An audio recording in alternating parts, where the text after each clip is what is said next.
चेनाब नदी के किनारे एक ऐसी जगह है जिसे लोग पूरब का स्वर्ग कहते हैं। तख्त हजारा। यहाँ की मिट्टी में महक है, यहाँ की हवा में कहानी है। और इसी धरती पर जन्म हुआ उस रांझे का, जिसकी बांसुरी ने दिलों को दीवाना बना दिया। लेकिन किस्मत ने उसके हिस्से में मोहब्बत नहीं, जुदाई लिखी थी। स्वागत है दोस्तों, मेरे चैनल पर। आज हम लेकर आए हैं एक अमर प्रेम कहानी की शुरुआत, हीर रांझा की दास्तां, पहला भाग। तो आइए चलते हैं उस दौर में जहां प्यार इबादत था और बिछड़ना किस्मत। चेनाब नदी के किनारे एक खूबसूरत जगह है, तख्त हजारा। यहाँ बहने वाले दरिया की लहरें और बगीचे की खुशबू की वजह से ने इसे पूरब का स्वर्ग कहा जाता है। यही रांझाओं की धरती है जो मस्ती से यहाँ रहते हैं। इस बस्ती के नौजवान खूबसूरत और बेपरवाह किस्म के हैं।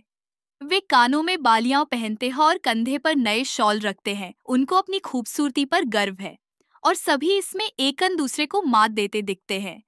इसी बस्ती का मुखिया था जमींदार मौजू चौधरी। वह 8 बेटे और 2 बेटियों का बाप था। वह बहुत धनी और खुशहाल था और कुनबे में सभी उसका सम्मान करते। सभी बेटों में वह रांझा को सबसे ज्यादा प्यार करता था। इस कारण रांझा के बाकी भाई उससे बहुत जलते थे। बाप के डर से वे रांझा पर सीधे वार नहीं कर पाते थे, लेकिन पीछे ताना मारते रहते थे, जिससे रांझा के दिल को ऐसे चोट लगती थी जैसे सोए हुए आदमी को अंधेरे में सांप डंक मारता हो। फिर एक अंधेरी रात ऐसी भी आई जब रांझा पर कयामत का कहर बरपा। उस रात उसका बाप मौजू चल बसा।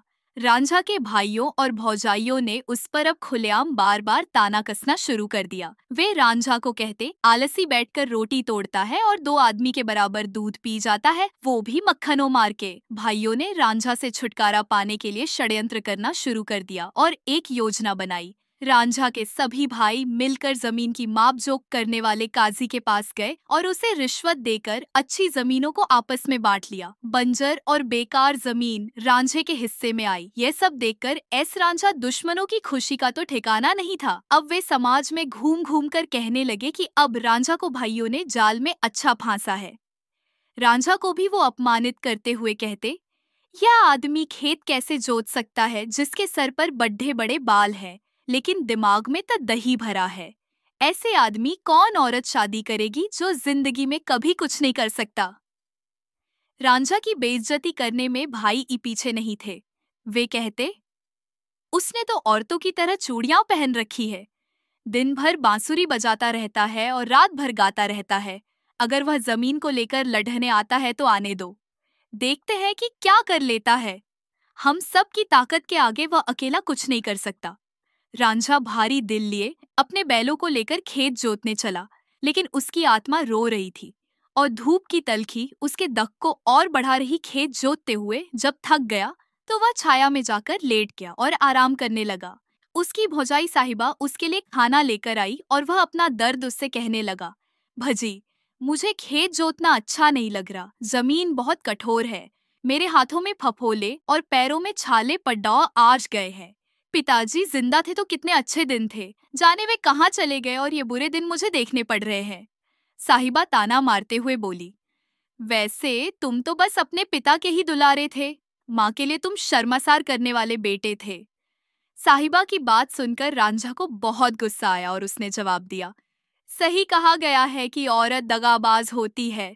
तुम औरतों ने समस्या खड़ी की और ई रवि मुझे मेरे भाइयों से अलग करवा दिया। मैं एक खुश जिंदगी जी रहा था, लेकिन तुम्हारी बुरी जुबान के कारण घर में झगड़े शुरू हुए।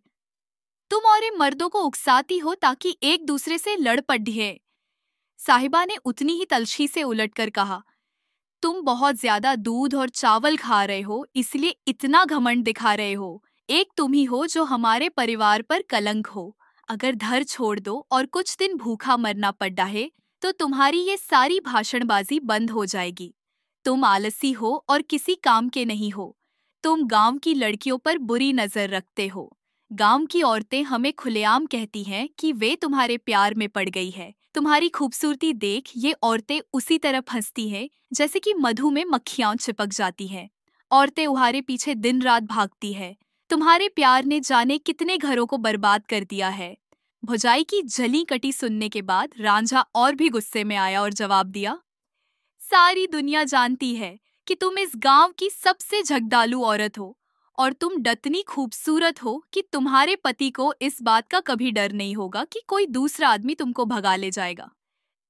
क्रोध से साहिबा की आंखें लाल हो गई और उसकी सूरत पर लहराती लटे जहरीले सांप की फन की तरह हो गए। वह बोलने लगी, अगर हम लोग तुम्हारे लिए इतने ही बुरे हैं तो जाओ किसी सियाल की लड़की से शादी कर लो। जाओ उनके घरों के आसपास जाकर अपनी बांसुरी बजाओ और उनकी औरतों को फौस लो। अगर तुमको हमारी खूबसूरती पसंद नहीं तो जाओ हीर से शादी कर लो। उसे दिन रात तलाश करो ताकि तुम उसे अपने जाल में फंसा सको। अगर दिन में वह हाथ न आए तो रात को घर की पिछली दीवार गिराकर उसे भगा ले जाओ। साहिबा की बातों का जवाब देने में रांझा भी पीछे नहीं हटा। कहने लगा, तुम्हारे जैसी भौजाई को तो नदी में डुबो देना चाहिए। मैं हीर को ब्याह कर लाऊंगा और तुम्हारे जैसी औरतें उसकी नौकरानी बनेंगी। और यह कहने के बाद रांझा मुंह घुमाकर बैठ गया। ए दो साहिबा उसका कांधा देखती हुई बोली, तुमको अब जल्दी जल्दी शादी कर ही लेनी चाहिए, नहीं तो पो हीर की खूबसूरती मुरझा गई तो बहुत देर हो जाएगी। इस झगड़े के बाद रांझा अपनी बांसुरी को लेकर पिता का घर छोड़कर जाने लगा। अब वह तख्त हजारा का पानी तक नहीं पीना चाहता था। गांव का एक चरवाहा दौड़ा रांझा के भाइयों के पास गया और उनको इस बारे में बताया। रांझा का अपनी भाइयों और भौजाइयों से फिर सामना हुआ। रांझा के भाई कहने लगे, रांझा क्या हो गया तुमको? हमारी पत्नियां तुम्हारे लिए नौकरानी की तरह काम करती है और हम लोग तुम्हारे गुलाम क्यों घर छोड़कर जा रहे हो? भौजाइयां कहने लगी, हम खून के आंसू रोते हैं जब तुम हमें कड़वी बातें कहते हो। हमने तुम्हारे लिए क्या नहीं किया? अपनी जिंदगी, संपत्ति, सब कुछ तो तुम पर न्योछावर कर दिया। रांझा ने भौजाइयों को जवाब दिया, मैं घर छोड़ने का मन बना चुका हूं तो तुम लोग मुझे अपने इरादे से भटकाने की कोशिश क्यों कर रहे हो? बहुत दिनों से मुझे तख्त हजारा के दाना पानी से नफरत सी हो रही है। पहले तुम लोगों की जली कटी सुनकर मेरा दिल जला, उसके बाद तुम सबने मुझे मेरे भाइयों से अलग करवा दिया और अब अपना असली रंग बदलकर डी मीठी मीठी बातें कर रही हो। तुम सब अपने इरादों सफल नहीं हो सकती। मम तय कर चुका हूँ कि मुझे पिता का घर छोड़कर जाना है। बहुत दूर चलने के बाद रांझा एक मस्जिद के पास पहुंचा जो मक्का और यरूशलेम के मस्जिद जैसा ही खूबसूरत था। भूख और ठंड के मारे उसका बुरा हाल था और वह बहुत थका हुआ था। उसने अपनी बांसुरी निकाली और बजाने लगा। उसके संगीत से आसपास जादू सा होने लगा। कुछ लोग सुनकर अपना होश खो बैठे और कुछ उसकी तरफ खिंचे चले आए। पूरा गांव उसके आसपास जुट गया। अंत में मुल्ला आया जो झगड़ालू किस्म का था। रांझा को देखते ही वह कहने लगा, लंबे बालों वाला यह काफिर कौन है? यहाँ ठगों के रहने के लिए जगह नहीं है। अपने बाल पहले कटवाओ ताकि तुम खुदाई जगह पर रुकने के काबिल हो सको। रांझा ने मुल्ला को जवाब दिया, लंबी दाढ़ी से तो तुम शेख की तरह लगते हो, फिर भी शैतान की तरह व्यवहार क्यों कर रहे हो? मेरे जैसे बेकसूर यात्रियों और गरीब फकीरों को दूर क्यों भगाते हो? तुम कुरान अपने सामने रखते हो फिर भी तुम्हारे मन में इतना भेदभाव भरा है। तुम गांव की महिलाओं को गलत राह दिखाते हो। तुम तो गायों के बीच में सांड जैसे हो। मुल्ला पलटकर जवाब दिया, मस्जिद खुदा का घर है और तुम्हारे जैसे शैतान को इसमें रहने का कोई हक नहीं है। तुम नमाज अता नहीं करते, लंबे बाल और मुंह रखते हो। ऐसे आदमी को तो हम पीट कर भगाते हैं। कुत्तों और तुम्हारे जैसे भीखमंगों को तो चाबुक से मारा जाना चाहिए। रांझा ने मुल्ला कहा, खुदा तुम्हारे गुनाहों को माफ करे। ऐ अक्लमंद इंसान, ये बताओ कि शुद्ध क्या है और अशुद्ध क्या, गलत क्या और सही क्या? नमाज किन चीजों से बनता है? यह कैसे अता किया जाता है और यह किसके लिए शुरू हुआ था? मुल्ला ने तीखे तेवर के साथ जताया कि वह मजहब के सिद्धांतों से अच्छी तरह वाकिफ है। उसने कहा कि नमाज उनके लिए जिनको खुदा पर यकीन न हो और यह पाक रूहों को मुक्ति की ओर ले जाता। लेकिन मुल्ला ने कहा, रांझा जैसे अनैतिक आदमी को ईमानदारों के समूह से अपमानित कर बाहर निकाला जाना चाहिए। मुल्ला की नैतिकता पर भाषण और चालाकी भरी ये बातें सुनते ही रांझा जोर जोर से हंसने लगा। उसको हंसते देख आसपास खड़े लोग चकित रह गए और हो सकता है कि उनमें से कुछ खुश भी हुए हों। गुस्से से मुल्ला लाल हो गया। उसने रांझा कहा, खुदा को याद करो, मैं आज की रात तुमको मस्जिद में गुजारने की छूट देता हूँ, लेकिन ऐ मूर्ख जाट, तुम सवेरे अपना सर ढांक कर यहाँ से निकलोगे या मैं 4 आदमियों को बुलाकर धक्के मारकर तुमको बाहर करूंगा। रांझा उस रात को मस्जिद सोया और सुबह की पहली किरण के साथ ही आगे यात्रा करने के लिए निकल पड़ा। उस समय चिड़िया चहचहा रही थी। किसान अपने बैलों को लेकर खेतों की तरफ निकल रहे और लड़कियां दूध के बर्तन धोने की तैयारी लगी थी। घर की महिलाएं अनाज कूटने में लग गई थीं और उनकी आवाज सुनाई दे रही थी। दिन ने तीसरे पहर जब सूरज पश्चिम दिशा में ढलने के लिए चल पड़ा, उस समय रांझा चेनाब नदी के किनारे खड़ा था।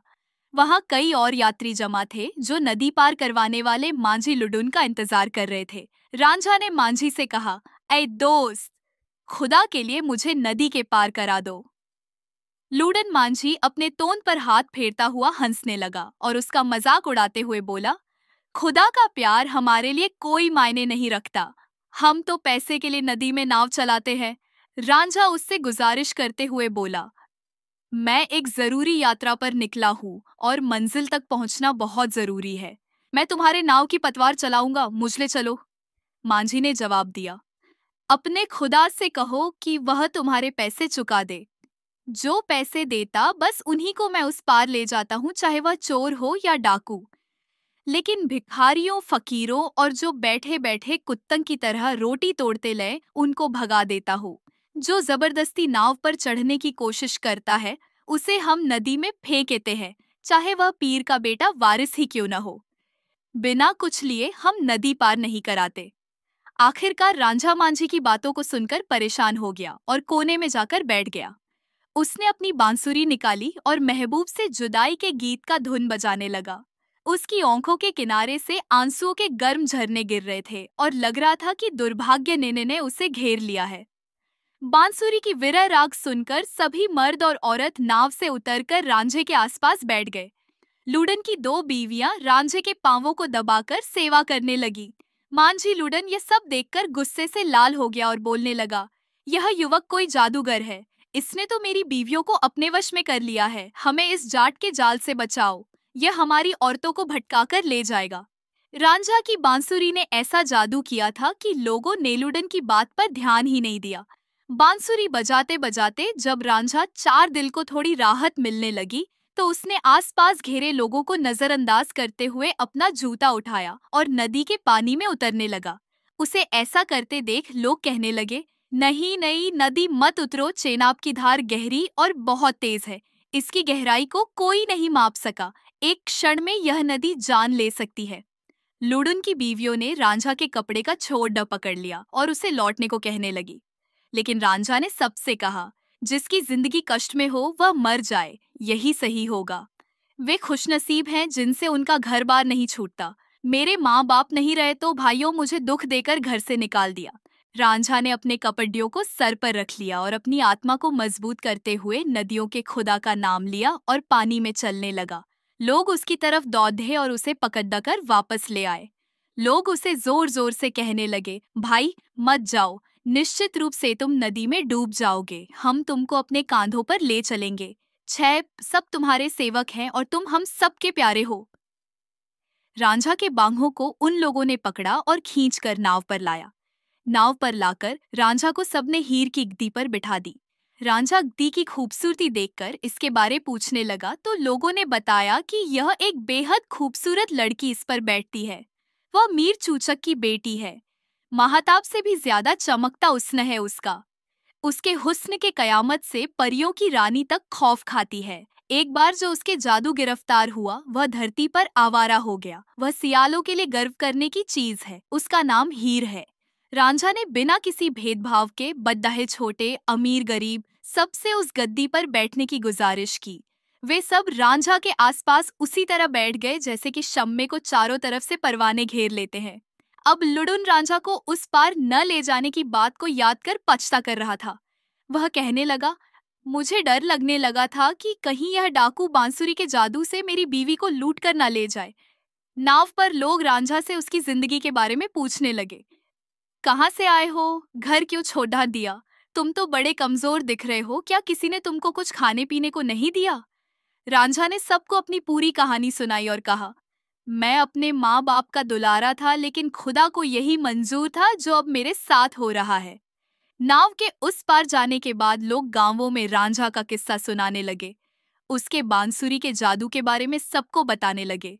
वे कहते, जब वह बोलता है तो उसकी जुबां आर फूल झड़ते हैं। लूडन की बीवियां तो उससे प्यार करने लगी और वह हीर की गद्दियों पर बैठा। हीर जितनी खूबसूरत थी, उसकी सखियां उतनी ही हसीन थीं। दुनिया में शायद ही कोई नस्ल होगी जो खूबसूरती में सियालों के कुनबे की इन हसीनाओं का मुकाबला कर सकती थी। हीर को अपने हुस्न पर बड़ा नाज था। उसके कानों में मोतियों से बने झुमके चमक रहे थे। हीर का हुस्न अपने आप में कयामत की तरह था। उसको देखते ही लोग जमी और जन्नत को भूल जाते थे। ओ कवि, तुम कैसे हीर के हुस्न का बखान करोगे? मोहब्बत से भरी उसकी आंखें जूही के फूल सी नर्म दिखती थी। उसके गाल गुलाब पंखुड़ियों से कोमल की थे। उसके होठों की लाली देखकर लोग खुदा खुदा करके रोने लगते थे। हीर और सखियां नदी में नहाने आई। वे सब उस नाव के पास आईं तो सबने देखा कि हीर की गद्दी पर कोई मासूम सा युवक लाल शॉल ओढ़े सोया है। हीर की नजर जैसे ही रांझे पर गई, वह गुस्से से लाल हो गई। उसने क्रोध में आकर लूडन से कहा, लूडन बदमाश, मेरी गद्दी का अपमान करने की तुम्हारी हिम्मत कैसे हुई? तुमने किसको उस पर सुलाया है? क्या तुम मेरी इज्जत नहीं करते या खुदा के डर से तुमने ऐसा किया है? लूडन हाथ जोड़कर कहने लगा, मुझे माफ करो, मैं बेकसूर हूँ। मैंने इस लड़के को यहाँ सोने के लिए नहीं कहा। यह बिन बुलाए मेहमान की तरह यहाँ आया। इसके बांसुरी की धुन ने हम सबके दिल पर जादू कर दिया। अपने हुस्न पर इतना घुमा न करो शहजादी। अपने सेवकों पर जुल्म तो न करो। तानाशाह भी खुदा से डरते हैं। हीर का गुस्सा कम नहीं हुआ। उसने जवाब दिया, इस लड़के को कोई परवाह नहीं कि इसने कितना बड़ा गुनाह किया है। क्या यह नहीं जानता यह फिलहाल वहाँ है जहाँ मेरे पिता चूचक का साम्राज्य है। मैं किसी की परवाह नहीं करती, चाहे वह शेर हो या हाथी या फिर किसी सामंत का बेटा। यह है कौन? मेरे पास तो इसके जैसे हजारों गुलाम हैं और ऐसे लोगों की मैं कोई परवाह नहीं करती। रांझा अब अपने गांव, अपने घर, सब कुछ छोड़ चुका था। उसके कदम अब उस राह पर थे जहां उसे अपनी तकदीर हीर से मिलने ले जाएगी। लेकिन क्या वह हीर से मिल पाएगा? क्या ये मुलाकात एक नई मोहब्बत की शुरुआत बनेगी या एक दर्दनाक किस्सा? जानिए इस अमर प्रेम कहानी का अगला अध्याय हीर रांझा भाग 2 में। अगर आपको ये कहानी पसंद आई हो तो चैनल को लाइक, शेयर और सब्सक्राइब जरूर करें ताकि अगला हिस्सा सबसे पहले आप तक पहुंचे।